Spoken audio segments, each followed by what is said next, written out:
کیوں نہیں ہے؟ یہ ٹاپ لیڈرشپ وہ کہتی ہے کہ معاف کر دیں, برابر کا میچ کرتے ہیں, لے آئیں. تو جس وقت آپ لاکھوں کروڑوں فین فالوورز کو ایک سبز باغ دکھاتے ہیں اور آپ کا اس پہ کنسیپٹ کلیئر نہیں ہوتا, آپ لے کر آتے ہیں ان کو اس جگہ کے اوپر. اور پھر سب سے بڑی بات دیکھیں, کیا میاں نواز شریف کے ساتھ اسٹیبلشمنٹ نے سب کچھ اچھا کیا؟ تو آپ کا کیا خیال ہے کہ میاں نواز شریف صاحب جو تھے وہ اگر ہمیں کہتے کہ جاؤ تم لوگ جی ایچ کیو پہ چلے جاؤ, یہ دونوں جو ہے نا یہ پیرل چلے تو رشتہ خوبصورت ہوتا ہے. جس طرح آپ نے فرمایا کہ لیڈروں کے دل بڑے ہوتے ہیں, بہت بڑے دل ہوتے ہیں. ایک لیڈر جیل میں بھی ڈالا ہوا ہے, اس نام سے تو آپ کی انسیت بھی بہت ہے, کیونکہ آپ کو پالیٹکس میں ڈیبیو کرانے والے جو ہے وہ خواجہ عمران صاحب ہی ہیں جو آپ کو لے کر آئے تھے, اور ایک عمران آپ نے اندر ڈالا ہوا ہے. تو آج کیمرے کے تھرو کیوں نہیں ہے؟ یہ ٹاپ لیڈرشپ وہ کہتی ہے کہ معاف کر دیں, برابر کا میچ کرتے ہیں, لے آئیں, کھیلیں گے, دیکھیں گے کون مضبوط ہے, جو مضبوط ہے وہ جیت جائے گا. دیکھیں پولیٹیکل ورکر تو جو ہے وہ تو یہ کبھی بھی نہیں کہتا کہ کسی دوسرے پولیٹیکل ورکر کو ہم کوئی جیل میں ڈالیں گے. اگر آپ حقیقت پوچھیں تو میاں نواز شریف صاحب نے تو 20 دفعہ اس بات کو کہا ہے کہ ان کو باہر نکالیں. انہوں نے تو کبھی یہ بات نہیں کی کہ ان کو رکھا جائے. انہوں نے تو کبھی نہیں کہا کہ اس کی اے سی نکال لیں. انہوں نے تو کبھی نہیں کہا کہ ان کے کھانے کے اندر جو ہے وہ مٹن نہیں ہونا چاہیے. انہوں نے تو کبھی نہیں کہا. بات یہ کہ آپ نے کیا کیا. ایک عام بندہ ہے, ہمارے جیسا بندہ, وہ کام کرتا ہے, شاید اس کے لیے کہیں نہ کہیں پہ ویسے پولیٹیکل لوگ یا وہ لوگ جو دوسروں کی زندگیوں میں اثر رکھتے ہیں ان کو سزا بھی زیادہ ملنی چاہیے. اس کی وجہ یہ ہے کہ ہمیں ذمہ داری زیادہ ہے, بالکل ذمہ داری زیادہ ہوتی ہے, اور ہماری وجہ سے کام اگر خراب ہوتا ہے تو ہمیں زیادہ پوچھ گچھ ہونی چاہیے. تو جس وقت آپ لاکھوں کروڑوں فین فالوورز کو ایک سبز باغ دکھاتے ہیں اور آپ کا اس پہ کنسیپٹ کلیئر نہیں ہوتا, آپ لے کر آتے ہیں ان کو اس جگہ کے اوپر. اور پھر سب سے بڑی بات دیکھیں, کیا میاں نواز شریف کے ساتھ اسٹیبلشمنٹ نے سب کچھ اچھا کیا؟ 3 دفعہ کے وزیر اعظم کے ساتھ کیا نہیں کیا؟ انہوں نے تو آج کے دن تک ہمیں کبھی نہیں کہا. مطلب میں قسم اگر کھانے کو کہیں تو میں وہ بھی کھاؤں کہ میں آخر لاہور کی صدر تک ہوں, 2 دفعہ ایم پی اے بنی ہوں, پارلیمانی سیکرٹری ہوں, لیڈرشپ کے ساتھ میں مستقل رابطے میں رہتی ہوں. کبھی میں نے نہیں دیکھا کہ ہماری کسی لیڈرشپ نے, نہ میاں نواز شریف صاحب نے, نہ شہباز صاحب نے, نہ مریم بی بی نے, نہ حمزہ صاحب نے, عمران خان صاحب کے علاوہ بات کی. انہوں نے کبھی بدتمیزی نہ ہمیں سکھائی, بلکہ میں تو پچھلی اسمبلی کے اندر آپ کو بتاؤں کہ ہمیں انہوں نے اتنا رولا, اور رمضان کا مہینہ تھا, ہمیں ہوٹل میں گھر سے باہر رہنا پڑا, بڑے معاملات خراب تھے. تو پرویز الہی صاحب نے جھوٹی وہ اپنی بازو بھی توڑی اور بڑے فراڈ شراڈ کیے. تو ایک دن یکم رمضان تھا, تو اتنے برے حالات کہ ہم روزہ کھولنے کا ٹائم اور ہمارا پانی انہوں نے اسمبلی میں بند کر دیا. تو حمزہ صاحب نماز پڑھ رہے تھے, تو میں تھوڑے جذباتی سی خاتون ہوں, مجھے بڑی تکلیف ہوئی کہ کس طرح یہ ان کو تنگ کر رہے ہیں. تو میں نے کہا حمزہ صاحب اب آپ نے ہمیں نہیں روکنا, اب ہم نے ان کو نہیں چھوڑنا. تو مجھے آج بھی یاد ہے, انہوں نے یوں اوپر کی طرف دیکھا اور انہوں نے کہا سعدیہ بی بی آپ لوگوں نے کچھ نہیں کرنا, آپ بہنیں ہماری رسپیکٹ کی جگہ, آپ نے مردوں والی سائڈ پہ نہیں جانا, اور ہم جو ہیں اللہ پہ اپنا مقدمہ چھوڑتے ہیں. تو آپ کا کیا خیال ہے, مسلم لیگ نون کے لوگ جو ہیں وہ اس طاقت میں نہیں ہیں؟ ہزاروں لوگ, لاکھوں لوگ, ہمارے بھی, ہم حلقوں میں ہمارے ساتھ بھی لوگ ہیں, لیکن بات یہ کہ ہماری لیڈرشپ جو ہے وہ ہمیں روک کے رکھتی ہے. وہ یہ کہتی ہے کہ یہ ملک ہمارا ہے. جب نیب کے اندر ہم جایا کرتے تھے تو میاں شہباز شریف صاحب کی ڈائریکٹ ہدایت ہوتی تھی کہ ایک گملہ نہیں ٹوٹنا چاہیے.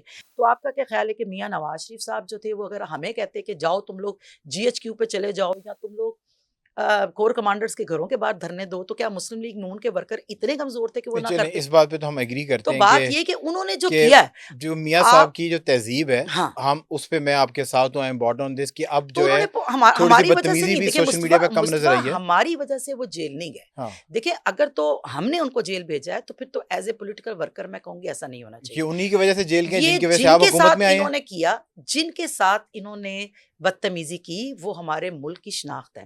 یہ تو رو رہے تھے کہ ملک ڈیفالٹ ہو گیا, ڈیفالٹ ہو گیا. آج اگر وہ فوج نہ ہوتی, اگر آج وہ فوج نہ ہوتی تو آپ بتائیں, وہ پاکستان جو بقول ان کے ڈیفالٹ ہو رہا تھا, آج تو پورے اقوام کی آنکھوں کا تارا ہوا ہے. تو کیوں نہ ہم کہیں کہ فیلڈ مارشل عاصم منیر صاحب ہمارا فخر ہے. آج کل فیصل واڈا صاحب ایک بڑی اچھی بات کرتے ہیں, کہتے ہیں کہ جی ہم نے آپ کو اکیلے کوئی بھگایا, گھوڑا بھی آپ کا, ریفری بھی آپ کا, میدان بھی آپ کا, اگر پھر بھی تم ریس نہ جیت پاؤ اور اکیلے تم ہی بھاگ رہے ہو, تو وہ کچھ جو ہے نا آج کی گورنمنٹ کے ساتھ وہ اس طرح کی باتیں ایسوسیٹ کرتے ہیں. اگر ہم ساری سیٹیں جیت جاتے تو بھی آپ یہاں پہ بیٹھ کے یہ کہتے کہ دیکھیں گورنمنٹ نے مس یوز کیا, لیکن اگر آپ پرفارمنس کی بات کرتے ہیں تو پچھلی دفعہ ہماری 2 سیٹیں تھیں, تو اس دفعہ کتنی ہیں آپ کو بھی پتہ ہے. اچھا میڈم, مجھے یہ لگا تھا کہ میں یہ باتیں اس وجہ سے کر رہا تھا کہ میں دیکھنا چاہ رہا تھا کہ آپ کے اندر بھی وہ دبنگ پن ہے کہ نہیں ہے, کیونکہ پہلے نا آپ بہت کھل کے بیان دیتی تھیں, وہ کہتے ہیں نا وکٹ سے باہر نکل کے کھیلتی تھیں.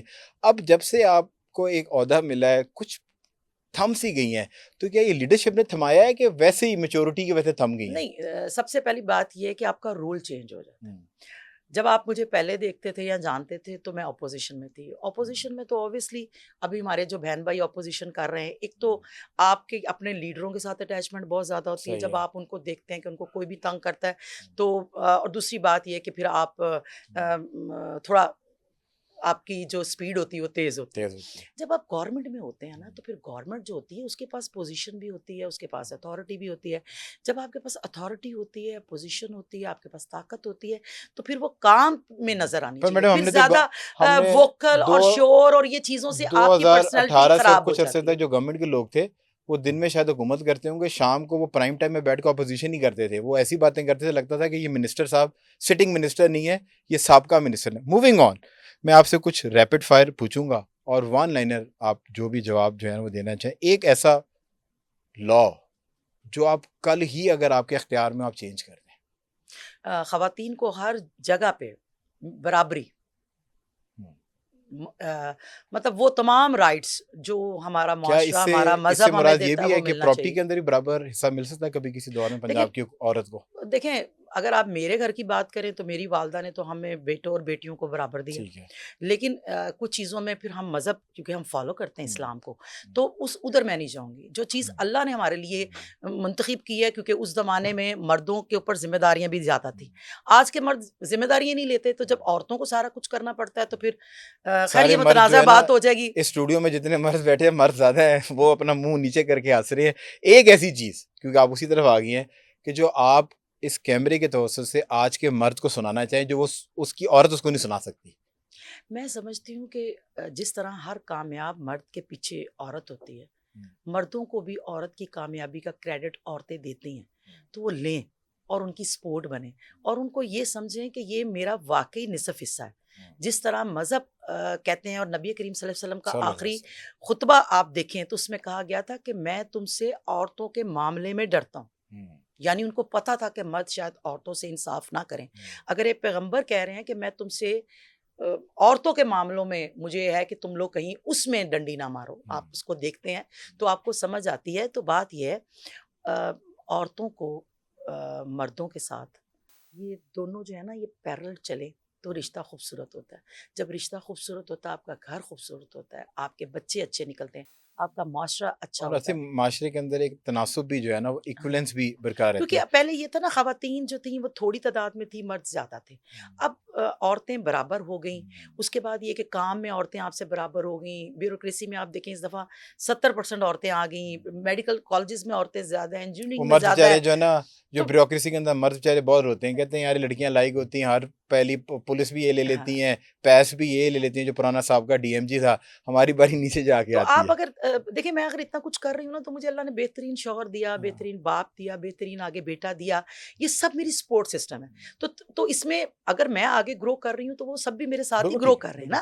تو اگر ہم اس کے اندر وہ مرد اپنی عورت, جو عورت زیادہ کامیاب ہو ایک ریلیشن شپ کے اندر, وہ بہن ہے, بھائی ہے, بیوی ہے, وہ مرد جس کو ساتھ سے کمتری نہیں ہے, وہ اپنی بیگم کے ساتھ, اپنی بہن کے ساتھ سینہ لگائے گا اور کہے گا کہ یہ میری بہن ہے اور یہ میری بیگم ہے, یہ کامیاب ہے. تو وہ اس کے لیے جو ہے نا, میرا خیال ہے کہ انسیکیور مرد نہیں, ماؤں کو کام کرنے کی ضرورت ہے. مطلب انسیکیور نہیں نا. میں نے تو ایسی عورتیں بھی دیکھی کہ اتنے بڑے بڑے گھر ہیں, 6 کنالے گھروں میں رہتی ہیں, اور بیوی شکایت کرتی ہے آگے ساس کو کہ یہ باہر اس کا کوئی چکر ہے. وہ کہتی ہے بیٹا برداشت کرو, جب تک بوڑھا نہیں ہوتا, بوڑھا ہو جائے گا تمہارا ہی جوگا رہ جائے گا. آپ مجھے بتائیں کہ ایسی جس عورت نے ایسی بیٹے کی تربیت کی, وہ بیٹا بیچارہ جو ہے نا, وہ کس طریقے سے ایک اچھا مرد بن سکتا ہے. بلکہ ہمارے بچوں کو تو ہم نے اتنی لوگوں کی تعریفیں کی ہیں کہ مجھے تو بعض اوقات یہ لگتا ہے کہ جب میں نے اپنے بیٹے کی شادی کرنی ہے تو مجھے بہو نے تنگ نہیں کرنا, مجھے بیٹے نہیں کرنا. ظاہر سی بات ہے, آپ نے بہت ہی امپاور کرنی ہے, ہم نے ضرور کرنی ہے. Thank you so much for watching the programme. اگر آپ سوشل میڈیا پہ دیکھ رہے ہیں, اپنی رائے سے آگاہ ضرور کیجیے گا.